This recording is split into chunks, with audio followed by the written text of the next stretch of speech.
안녕하세요. 아래때 심리상담센터예요. 오늘은 반응성 애착 장애에 대해서 좀 얘기를 좀 나눠보려고 해요. 우선은 개념부터 좀 설명을 하면요. 부모하고 애착 관계 형성이 좀 잘 되지 않아서 사회적 관계를 좀 시작을 하거나 아니면 뭐 유지하는 부분에 있어서 좀 어려운 부분을 좀 경험하는 그런 부분이 좀 있어요. 다른 낯선 사람을 봤을 때 어떤 경계를 좀 심하게 한다던가 아니면 안전한 상황에서도 좀 저항을 좀 하는 그런 부분이 좀 있어요.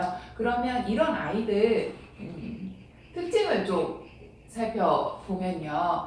우선은 타인에 대한 어떤 반응이나 감정에 대한 어떤 표현들이 좀 굉장히 좀 적어서 어떤 반응을 보이고 있는 거지, 어떤 감정을 표현하고 있는 거지 좀 잘 알 수 없을 정도로 그런 부분이 좀 있고요. 그리고 사회적으로 다른 사람하고 어떤 접촉하는 그런 부분에 있어서 좀 철수하는, 그러니까 피하는 그런 부분이 좀 있어요. 그리고 보통 이런 아이들은 이제 올바른 양육을 좀 받지 못한 그런 경우도 좀 있고요. 그래서 이제 부모하고 관계에 있어서 좀 문제가 되는 그런 부분이 좀 있어요. 그리고 기질적으로 내향적이거나 아니면 좀 예민한 그런 부분이 좀 있어요. 그러면 우리 아이 왜 반응성 애착 장애가 좀 걸렸는지 원인을 좀 간단하게 살펴보면은 올바른 양육을 좀 하지 못한 경우가 좀 많이 있어요. 그러니까 좀 극단적으로 얘기하면 뭐 학대나 방임 아니면 부모의 부재에 대해서 좀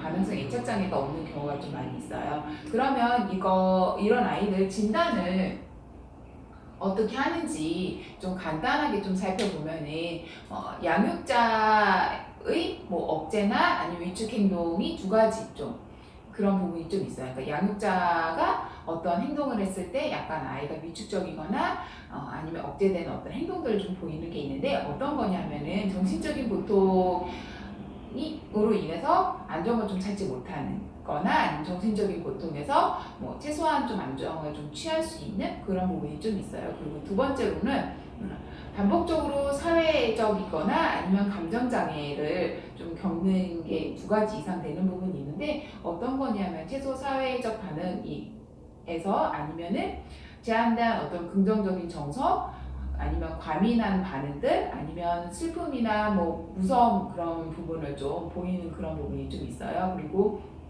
극단적인 양육 방식은 최소 한 가지 이상 보이는 경우가 있는데 기본적인 어떤 욕구들의 어떤 결핍들 아니면 애정 욕구에 대한 어떤 결핍 아니면 양육자가 계속적으로 좀 반복적으로 교체되는 부분 그리고 아이는 되게 많은데 그런 아이들을 케어하는 보호자는 한 명 정도 된다는 거 그런 부분으로 인해서 아이가 반응성 애착 장애를 좀 일으킬 수 있는 그런 부분이 좀 있어요. 그리고 보통 이런 아이들은 5세 전 그리고 9개월 이상 됐을 경우에 반응성 애착 장애라고 좀 진단 내려지는 부분이 있어요. 그러면 이 장애도 감별해야 되는 부분이 있거든요. 어떤 부분을 좀 감별해야 되냐면 아이가 자폐 스펙트럼 장애인지 아니면 광범위적인 발달 장애로 인해서 그런 건지 아니면 아이가 ADHD 성향이 좀 있어서 그러는 건지 그런 부분은 좀 감별할 필요성이 좀 있어요. 그리고 이 질환 같은 경우에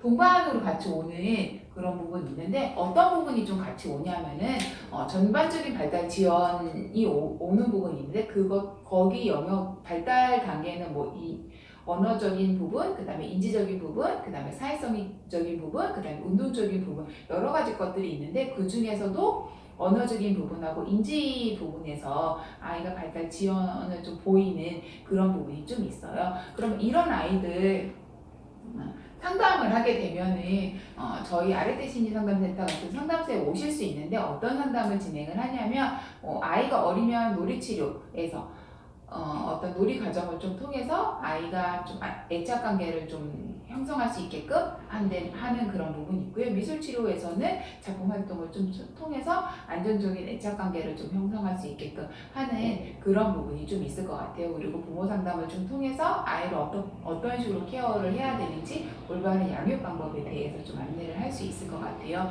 그리고 우리 아이 아직 상담 받진 않았는데 집에서 좀 어떻게 케어해야 되는지 어머님들이 좀 궁금해하실 수 있거든요. 아이가 어떤 발달 단계에서 어떤 거를 좀 보여야 되는지 그런 부분을 좀 어머님들이 뭐 인터넷을 통해서 아니면 책을 통해서 그런 부분을 좀 공부하실 필요성이 좀 있고요. 그리고 아이가 좀 안정을 좀 취할 수 있게끔 어떤 환경을 좀 제공해주는 그런 부분이 좀 필요한 것 같아요. 그리고 어머님께서 직접 아이한테 할 수 있는 것들 있잖아요. 그런 거를 좀 찾아보시는 게 좀 좋을 것 같아요. 내가 이 직장을 다니고 있는데 아이한테 해줄 수 있는 게 한계가 있잖아요. 그렇기 때문에 내가 아이랑 같이 있었을 때 할 수 있는 것들, 그리고 아이가 같이 있어도 내가 뭐 집안일도 해야 되고 뭐도 해야 되고 뭐도 해야 되고 그런다면 그 중에서도 최소한 내가 이 정도는 아이한테 좀 해줄 수 있다라는 게 있다면 그런 것들을 좀 아이한테 좀 해주시면서 아이하고 어떤 관계를 좀 형성해 주시면 좀 좋을 것 같습니다. 오늘은 2, 3으로 마치는 걸로 하고요. 오늘은 반응성 애착 장애에 대해서 좀 간단하게 알아봤는데요. 반응성 애착 장애라고 하면은 부모하고 어떤 애착 관계가 형성이 되지 않아 다른 사람하고 어떤 관계를 맺으려고 어떤 시작하거나 아니면 유지할 때 반응하지 못하는 그런 부분이 좀 있다라는 거 알고 계시면 좀 좋을 것 같아요. 그리고 특징을 보면은 아이가 좀 내향적이거나 아니면 좀 예민한 기질을 좀 가지고 있는 그런 부분이 있으니까 그렇게 좀 알고 계시면 좀 좋을 것 같고요. 우리 아이가 만약에 반응성 애착장애라고 어떤 진단을 좀 받았다고 한다면 엄마하고 어떤 관계 형성하는 부분이 되게 중요하기 때문에 아이하고 좀 둘만의 시간을 좀 보내기 전에 우리 아이가 어떤 부분이 좀 필요한지 그리고 우리 아이 발달 수준이 어느 정도인지 그거를 먼저 좀 파악한 후에 그리고 나서 어떻게 좀 아이한테 좀 대하면 좀 좋을지 그거를 좀 생각해 보셔서 아이하고 관계를 형성을 하시면 좀 좋을 것 같습니다. 오늘은 이상으로 마치겠습니다. 감사합니다.